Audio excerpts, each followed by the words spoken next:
Môre broers en susters, ek groet julle in die kosbare naam van Jesus Christus. Ek glo en vertrou julle het so ver 'n goeie week gehad en die naweek was ook geseënd. Ek wil vanoggend vir ons ietsie lees wat die Here nogal sal 'n hele ruk op my hart lê. En dit is in Openbaring 22 en ek gaan net vir ons vers 12 lees. Hy sê hierso, dis Jesus wat praat, hy sê, en kyk, ek kom gou en my loon is by my, om elkeen te vergeld soos sy werk sal wees. En hoekom hierdie skrif en hoekom hierdie boodskap? Ek het gedink, soos ek sê, die Here het dit op my hart gedruk, maar dit is meer 'n waarskuwing. Hy sê, kyk, ek kom gou. My loon is by my, om elkeen te vergeld soos sy werk sal wees. En ek dink in Korintiërs sê Paulus, waar mens bou op edelstene en op stoppels en op hout, want wat ons bou op aarde sal getoets word en gebrand word deur die heilige vuur. Maar wat ek eintlik om wil neerkom is, waarmee is ons besig? Is ons besig om te bou vir God se koninkryk? Is ons besig om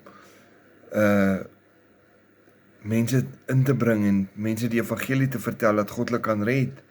Of is ons net besig om met ons eie dinge wegsteek sondes, dingetjies wat ons weerhou en waarop ons altars bou, vals altars wat God mee ongelukkig is.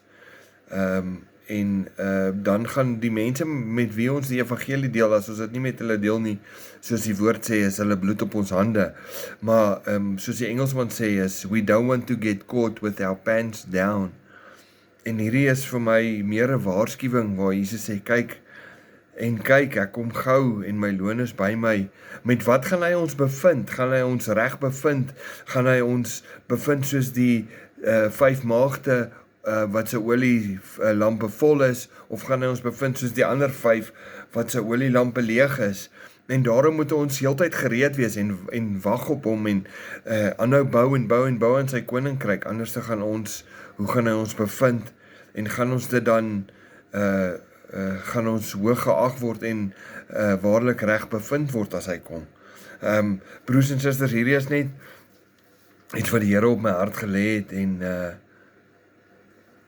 ek dink ons moet net gereed maak en reg wees, be ready for when Jesus comes, so that we can go with him, en dat ons loon kan ontvang en dat ons mense kan saamvat, ons familie, ons vriende, mense wat ons voor regtig omgee. En as ons kies om stil te bly, wat gaan van hulle word?